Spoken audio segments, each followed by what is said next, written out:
Let's do this. It is 5 o'clock. We're all legal and everything, and we have mic number 3 in front of Rick Roberts. Rick, why don't you say something? Get up close to that mic. Well, okay. And how's that? That's pretty good. That's pretty good. Welcome to KNON, Rick. Thank you. Glad to have you here. Welcome to Dallas on one of the hottest days of the year. It's been pretty hot in Colorado, too. That's true. We have not missed. We haven't been able to get down to the twin digits. Lately, been triple digits. So. Oh, man. Well, you're appearing tomorrow night at Poor David's, and I've got some notes here that I made. You've got a history, brother. You have a history, man. Rick Roberts has been... number one, you joined up the Flying Burrito Brothers when Graham Parsons left them. I did. It wasn't a direct cause and effect. It's like Graham had been just non-professional. He'd been non-functional, is what he'd been. And they kicked him out of the band. And then I was looking around trying to get a solo thing started, you know, the young guy trying to make it. And was not really having too much success. They wanted to do demos with me, and I thought, okay, if they're going to do a demo, I'm in. But they were throwing money around a lot in those days, and it didn't mean I was in. So I was getting pretty discouraged, and I went one more time to Columbia Records. They had a new head of A&R, the guys who sign new artists, and the guy who wanted me to go said, he's going to love you, going to love you. So I went, and I played him a couple of my songs, and he gave me one of 3 responses I'd gotten 100 times. One was, good singer, but the songs, or good songs, but your voice, you know, is too pretty for rock or country or anything. Or, good singer, good songwriter, but you need a band. So, after I played 2 or 3 songs, he said, good singer, good songwriter, but you need a band. And they picked up his phone. And I thought, that's kind of a rude way to end the interview. So I started to pack my guitar, and he says, what are you doing? Sit down. I said, what are you doing? He said, I'm calling a friend of mine. And he was calling the Burrito's manager. And after he made the call, he explained to me that they were not doing anything much as a quartet, and they might be willing to back me.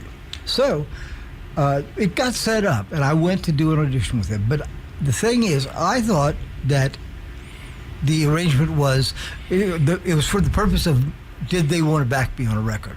Because Alan Rindy, the guy at Columbia, said, we'd love to have you if they want to do that. Okay, so that's what I thought it was. What they thought was that I was auditioning for the band. So, you know, I walk in, I say, okay, let me show you this song. So I said, you know, no, do you know The Race Is On, George Jones? I said, no. Okay, but this song is, no, do you know She Thinks I Still Care? You know, no. And it goes back and forth like this. And after about 30 minutes, Chris Hillman says, geez, you were the least well-prepared person for an audition I ever saw. And I went, wait, what? Audition? I thought that. And as we got on the same page, it actually worked out pretty well. But it was really a comedy of errors to start with. So. Now, you were with them for a couple of years, right? A couple of years, the 3rd and the 4th albums. Yeah, right. The Blue album and the live one. You had Last of the Red Hot Burritos, right, and Live in Amsterdam were the ones, yeah. Yeah, and then the Burritos broke up. What happened was we were cutting the tracks for the live tape, the live record, and we were playing just on Friday and Saturday nights up in the Northeast. Meanwhile, Stephen Stills was making the first Manassas album, Manassas, thank you, down in Miami. And so he invited Chris Hillman, Al Perkins, and myself to come down there and play and sing on his record. So we did. We went Monday through Thursday. Then we're going to fly back on Friday and do our shows and things. So it worked out so well that Stephen asked us all to come back the next week. When we came back, he pulled us aside. And one of the songs that you may be going to play, I don't know, is a song called It Doesn't Matter. And Chris and I had written that song, and we'd been rehearsing in the studio after the last session of the week with Stills. We didn't know he always kept the tape running. So we came back on Monday, he said, come here, I want to play you something. And he plays us It Doesn't Matter with a whole different set of lyrics. Chris said, that's pretty cool. And me, 21, 22-year-old kid, I'm going, writing with Chris and Stephen Stills. Oh, wow. Yeah, that's great. So they went ahead and cut it, and it was their first single. But when the album came about, the rating credit was Hillman Stills, no Roberts. So we kept on doing it in Firefall and me solo and everything. Then Firefall, when it came about, and we recorded it on our first album too, with the original lyrics and all that stuff. And we had to put Hillman Stills Roberts because he'd already published it. So that's probably more history than you needed to know. No, that's interesting stuff. It's interesting stuff. And so you were born in Florida. I was. All right. And but you lived quite a bit of time in Colorado. Yep. And Firefalls, you started that up in 76, is that correct? 74. We 74. recorded in 76, yeah. Okay. Yeah. I did a couple of solo albums, a couple of years of solo touring, and then when A&M decided I wasn't making much commercial noise, so they decided to drop me. And I decided this time, instead of having people, but you need a band, that I would fool them and get a band. So I put the group together as Rick Roberts and Firefall. And I found a guy named Larry Burnett driving a cab in Washington, D.C., and I flew him out. And he's the guy who wrote that song Cinderella, which you may have heard before. It's around a lot, and other things. And, and the sax, keyboard, flute player came from Florida. He was a childhood friend of mine. I heard he was playing really good sax. I called him and said, David, I got this band. So he came out, that sort of thing. But, yeah. All right. 76 is when I recorded. So. Well, let's play a track off of that record then. Right now we've got, I'll tell you, we're going to go ahead and just do It Doesn't Matter. Okay. That was one you were just talking about. Yeah. And we'll get back to another one here in a minute. Folks, we have Rick Roberts here in studio.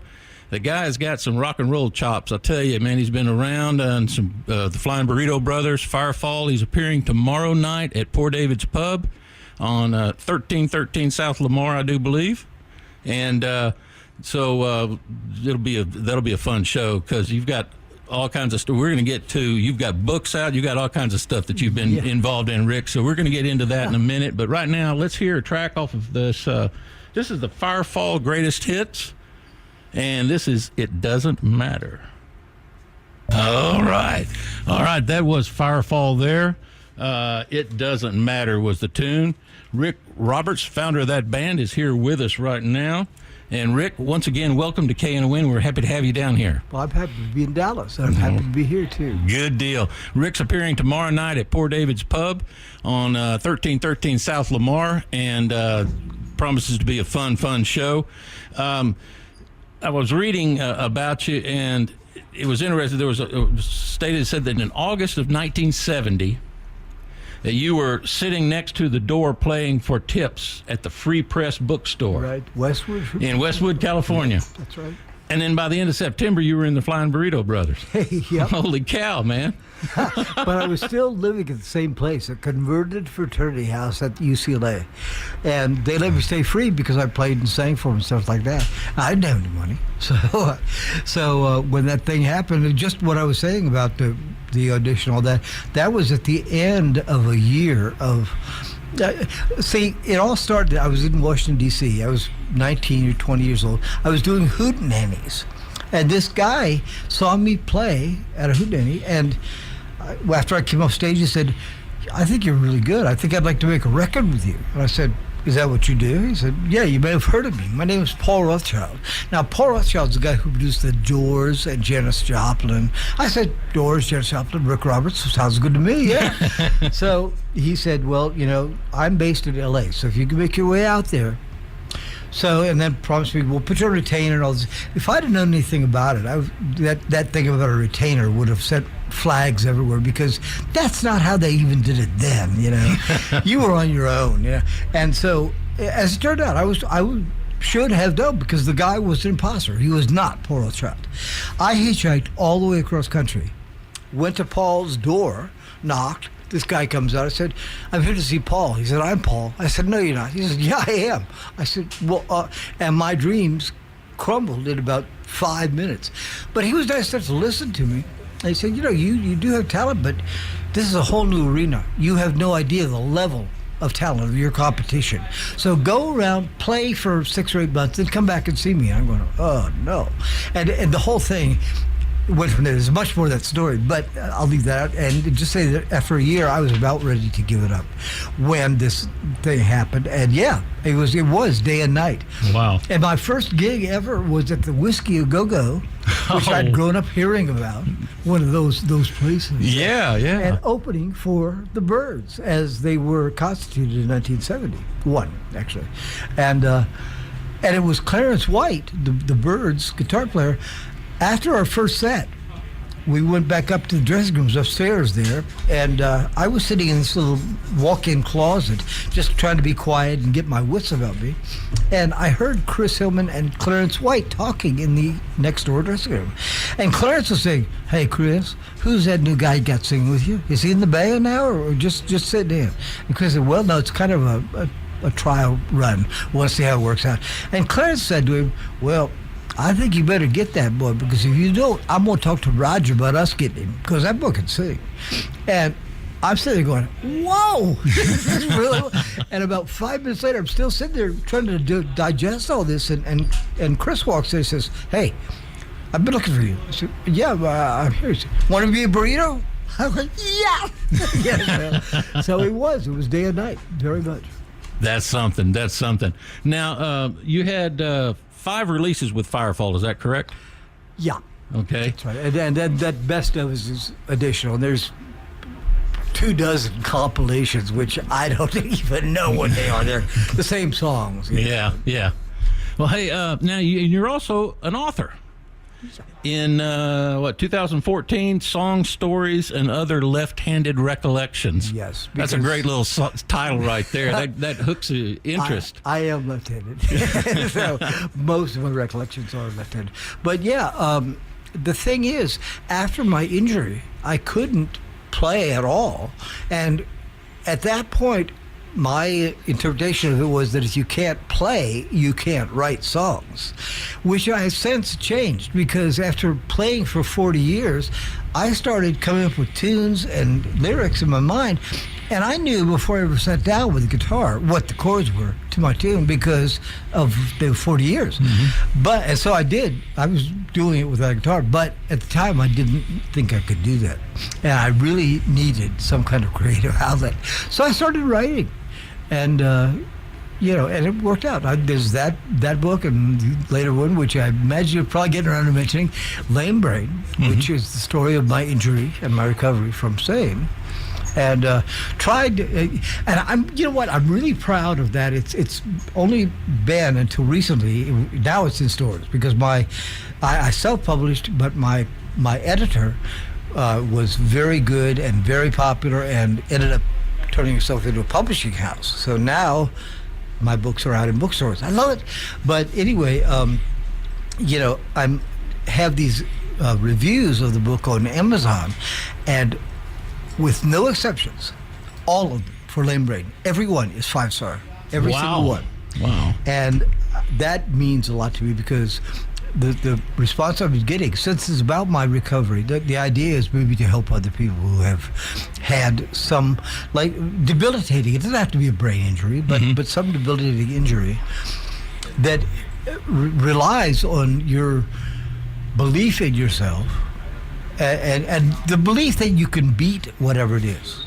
Well, if you can't, if you don't believe, you got no chance. That's right. Now, for people that aren't familiar, you were...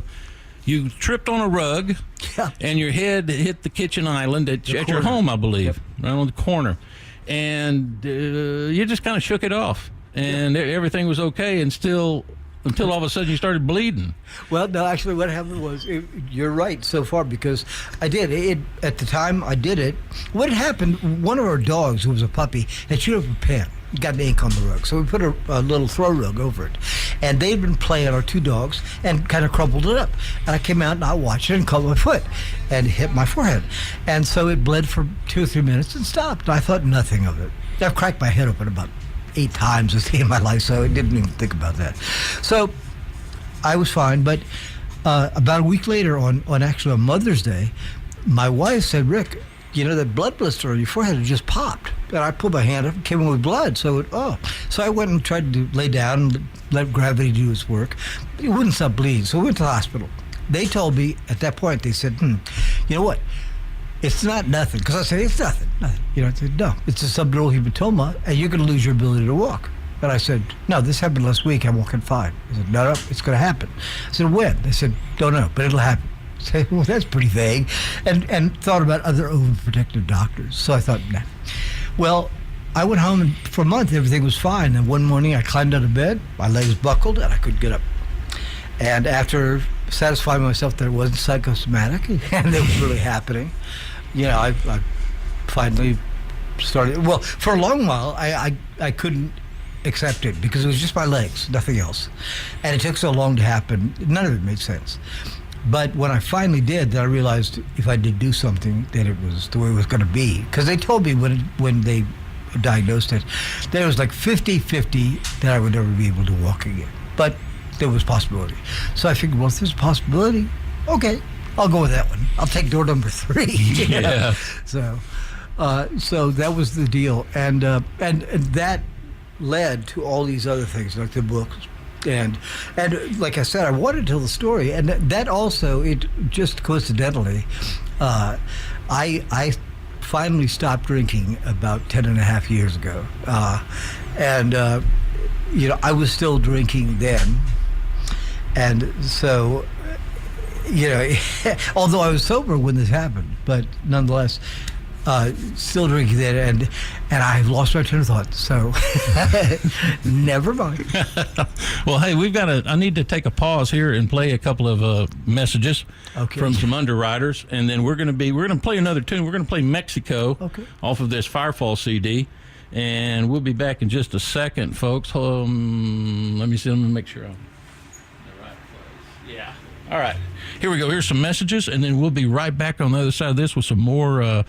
We're having a good time here with Mr. Rick Roberts, who's playing at Poor David's Pub tomorrow night. We'll be right back with him. Stay there. All right, we're back here at KNON 89.3 FM with Rick Roberts, who joined the Flying Burrito Brothers after Graham Parsons left and played with them for a couple of years, and then he started up the group Firefall and had about 5 albums with that bunch and some really good success there. Nice little good. That was a good ride for you, man. That's cool. He is here today visiting with us, and we're awful happy that you made it down here. He's appearing tomorrow night at Poor David's Pub, and he'll be entertaining you even more than he's entertaining us today. I wanted to mention the second book that you did, Lame Brain, My Journey Back to Real Life. And you've got great titles, let alone stories, man. But that's the one you were talking about, subsequent to the injury and getting over it, and also to help other people to realize that, hey, it's not a death sentence or anything, that you just got to fight if you want to make it. It's redirect time. That's what it is. So just choose a new direction and go for it. So I see people that are so much more challenged in so many ways that are just really sailing through it, And then I see, oh, my nails are broken. I can't do this. Do what? I can't do anything because, well, look at my hand. People have different perspectives, but I see people who are really courageous and that's what it takes. It takes a lot of, it takes courage when you have things like that. It also takes, as I said before, it takes a belief that you can beat it, whatever it is. Yeah. Now, you have a website for people to go to that could find out more about you, possibly get records or books or things? Yeah, there is. Well, I need to pay more attention to it because I've been kind of remiss about myself. But there's just Rick Roberts. I guess that would be it.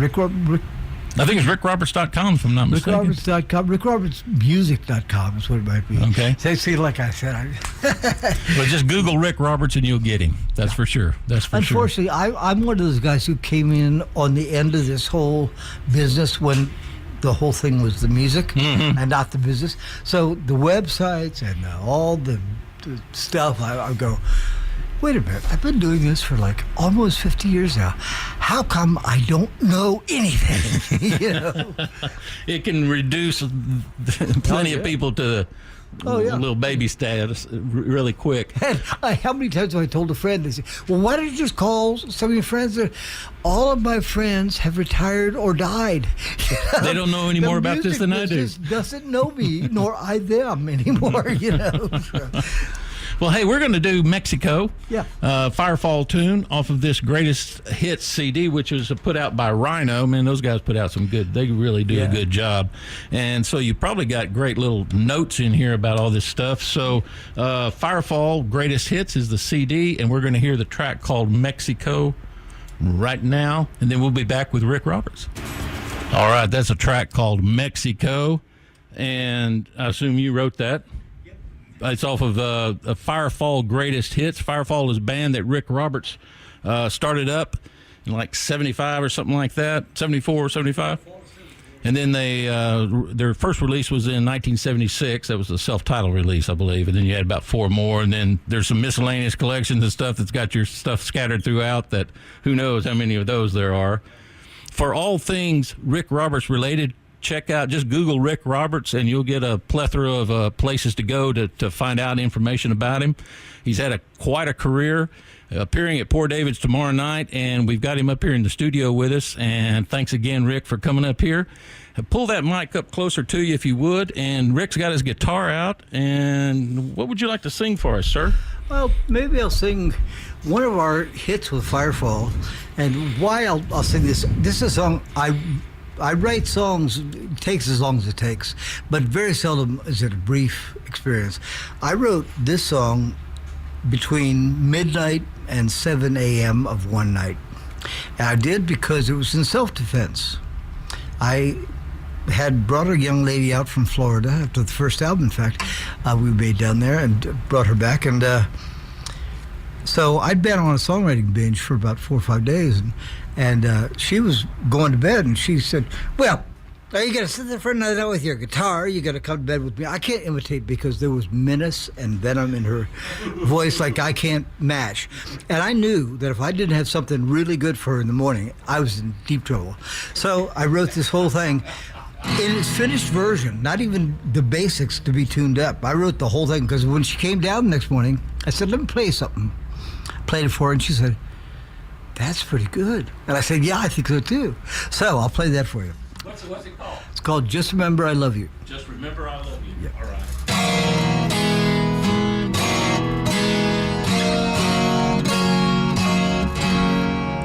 When it all goes crazy and the thrill is gone, days get rainy and the nights get long, when you get that feeling you were born to lose, staring at your ceiling, thinking of your blues.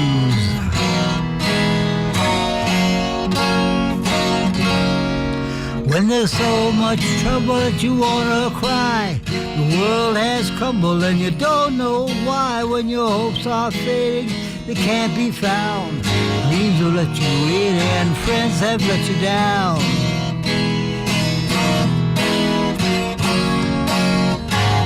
Just remember I love you and it'll be alright. Just remember I love you more than I can say. Maybe then your blues will fade away.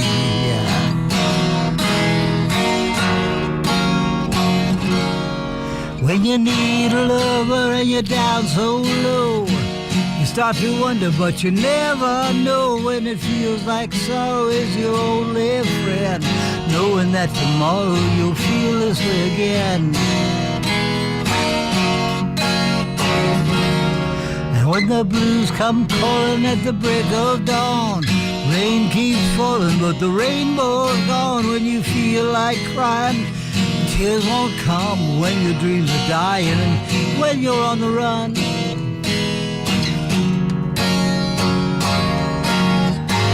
just remember I love you and it'll be alright. Just remember I love you more than I can say. Just remember I love you and it'll be alright. And it'll be alright.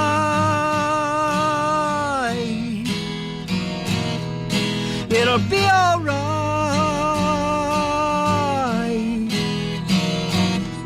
It'll be alright.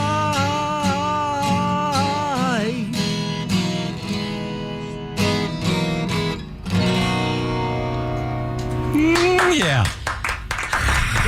And the crowd went mild. And the crowd went mild.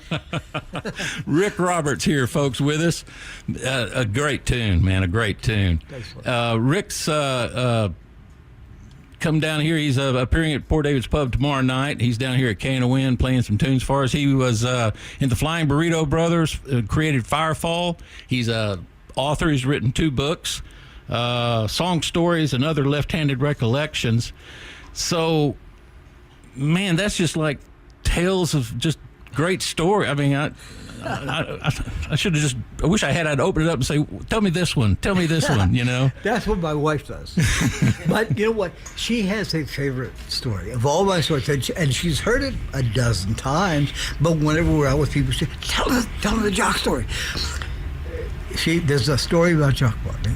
One day we were on stage. I think it was at Arrowhead Stadium in Kansas City, 45,000 people.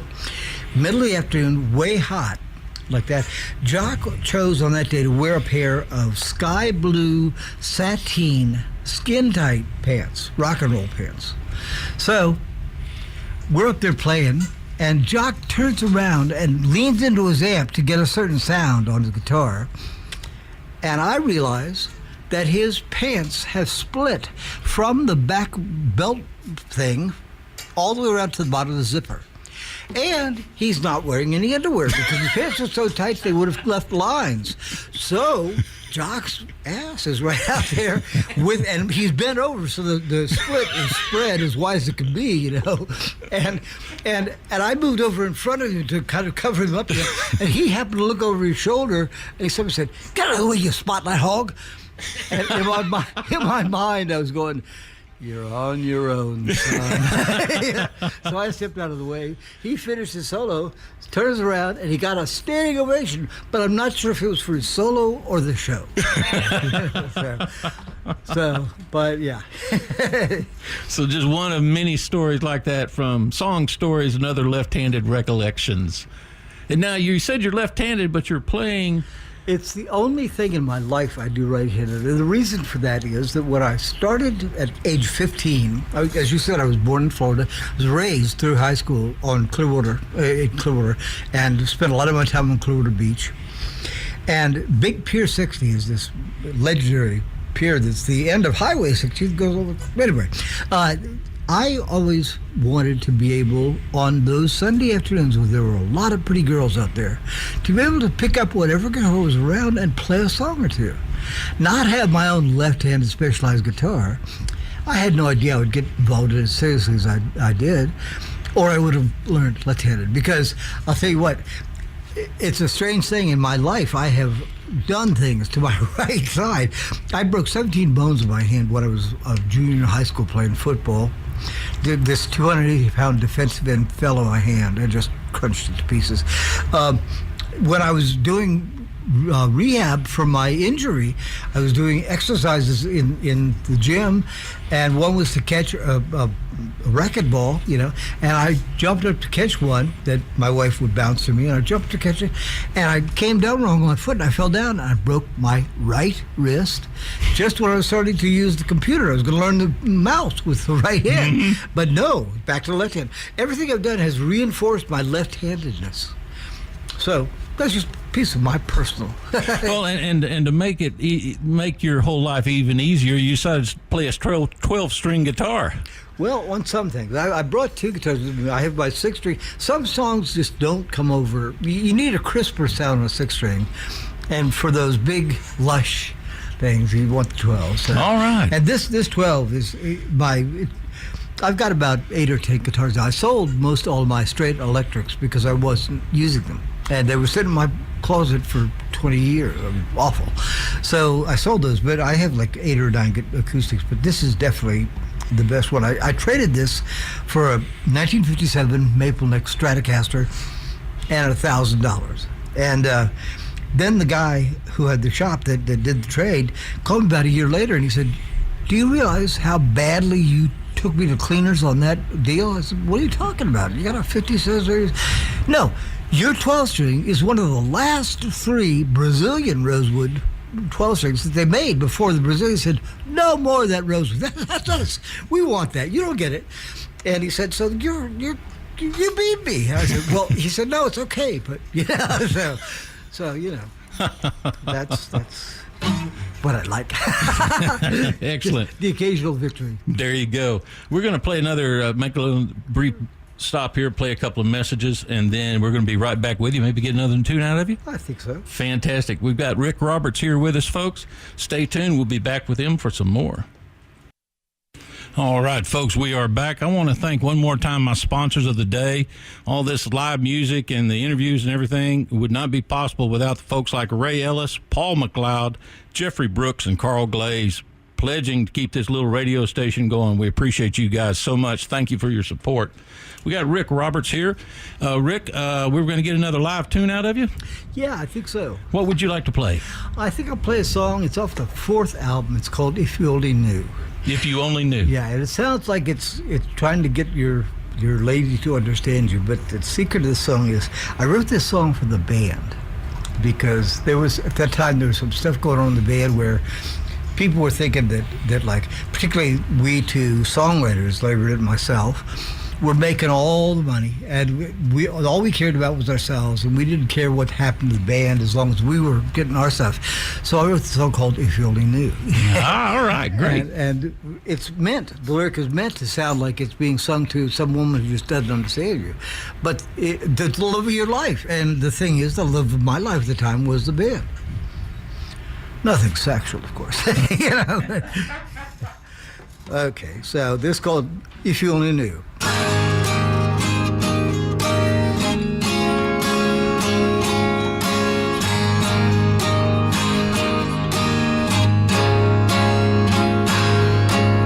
After I say I'm sorry, what am I supposed to say? All of my explanation don't explain it anyway. Funny how you never understood. I was doing everything I could, 'cause there was always you.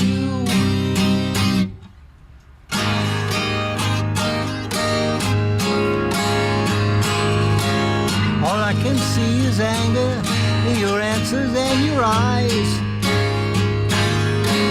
I can be sad and sorry, but I can't apologize.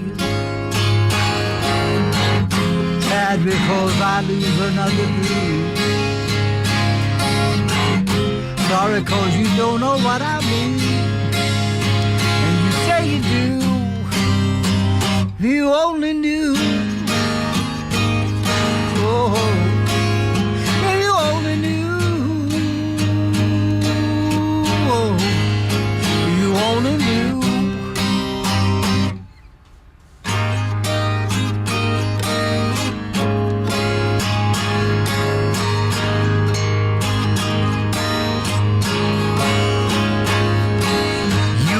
Smug suspicions, reading between the lines, drawing your own conclusions and concluding that they're mine. Funny how you never understood. I was doing everything I could, but there was always you. If you only knew.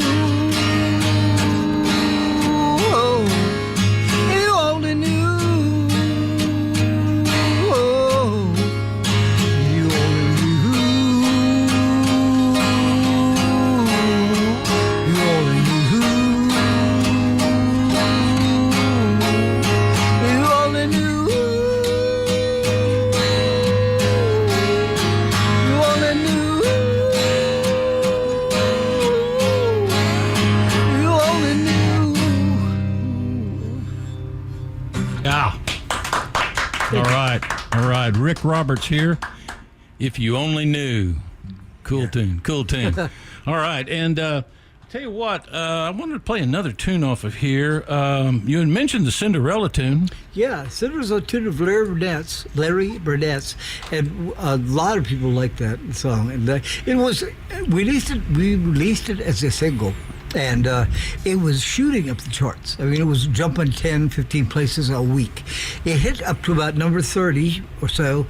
Next week, it was not on the charts. Now, that's not the way records behave. No. They go up, they hit a peak, they stay there for a little while, then they gradually fade off the charts. They don't just vanish. And we were in New York, and we said, hey, went to Atlantic, said, what is the deal? This was going great, guys, and nothing. And Ahmet Erdogan, the president, a really amazing man. But anyway, he says, hold it. Picks up the phone, says a couple words, hangs up, and suddenly a couple guys come in carrying mail bags and toss them out. They fill all these letters, and said, read a couple. And they all said things like, if you're going to put out sexist trash like this, we're never going to buy another Atlantic record in our lives. And that's what it was. It was talking about a guy who gets his girlfriend pregnant and then, dumps her and gets gone. And women were outraged by that. The thing is, the second verse, if you listen to it, because it is like that. It's a guy who ran away. But the second verse says, let's see, rocking chair on the front porch, and I'm thinking about all the things I did as a young man now that I'm old. I remember her and the boy. Did he have all the toys, the joys? In other words, the guy is saying, I screwed the pooch. I really screwed up badly. And so that... Yeah. Okay. All right. Well, then let's play that track. Okay. Wait. No, it has that GD word in the song? Yeah. Okay, then we're going to have to play another one. Sorry about that. I'm sorry about... How about Living Ain't Living? Sure. That's another song of mine. We'll never argue with that. Let's do this right now. This is Living Ain't Living, a Firefall tune. This is off the greatest hit. Their product previously released and did things like that, like a bestseller. Yeah. 92 is when this particular collection came out. Right. So, all right, let's hear this right now. All right, folks, that is the band Firefall. The band's founder, Rick Roberts, is here with us. That tune was called Livin' Ain't Livin'. And you said that got up to like number 30 or something? Livin' got up to, I think, 43 or something. It was Okay. the first single we had. You're the Woman was right after that, and that went to like number 9 or something. Wow. Great. Oh, by the way, one thing I should add, the way I initially was going to title my show instead of Songs and Stories with Rick Roberts, since that's very close to the book title and everything like that, I originally was calling it An Evening with the Composer, because I was hoping to send a little message that this is going to be how the song sounded when they were written. In my living room at 3 in the morning or whatever, Mm-hmm. just no bells and whistles, just this is the thing. There's the song. So there's that. Cool. All right. Well, I'll tell you what. We've got about 6 minutes left, and I'm going to do Someday Soon. Let's see. That's track number 8. We've got a couple of pairs of tickets to give away to the show tomorrow night. Rick Roberts at Poor David's Pub at 1313 South Lamar. And so what we're going to do here is we're going to play this Someday Soon track, and I will take the first 2 callers at 972-647-1893, and we'll get your name on the guest list there at Poor David's for tomorrow night for Mr. Rick Roberts, who's going to have songs and stories tomorrow night, I am sure. And guys like you, Rick, that have got the history, that have been around, and the stories, kind of stuff that you can tell, is just worth the price of admission alone. And music on top of it is just like the cherry on top of that sundae. So it's really pleasure to have you here today. Let's play this tune right now. And the phones are lit up like crazy, so this is cool. We're going to play Someday Soon right now, and I'll grab a couple of callers. We'll get these tickets taken care of and be right back with Rick. Someday Soon, another Firefall track. Rick Roberts here has been joining us here and talking about, telling us a stories or two, singing some songs. He's got quite a backstory. Not only is he a musician, extremely talented in that area, but he's also an author, and he's got books out. You can pick up those. You can go to Rick Roberts, Google that, and you've got all kinds of opportunities to check this out and find out everything you want to know about Rick. He'll be at Poor David's Pub tomorrow night, and show probably kicks off around 8, we think. 8 o'clock right there. Yeah. And so I want to thank, what are my people's names? One of them's Reese. Brother Reese called up and picked up a pair of tickets, and Rocky Patterson is also going to be there. He is a big Firefall fan and is looking forward to it. So, right. Rick, thank you so much, sir, for coming down here. My pleasure, Bruce. I've enjoyed having you here so much. David, thank you very much for making this happen. Appreciate you. Very welcome. And we're going to get out of the way for Mojoanna right now and head on down to the Suns for the DJ meeting. Thanks again, Rick. Thank you. I encourage everybody to come down. We're going to have fun. Good deal. That's what we like to do. All right.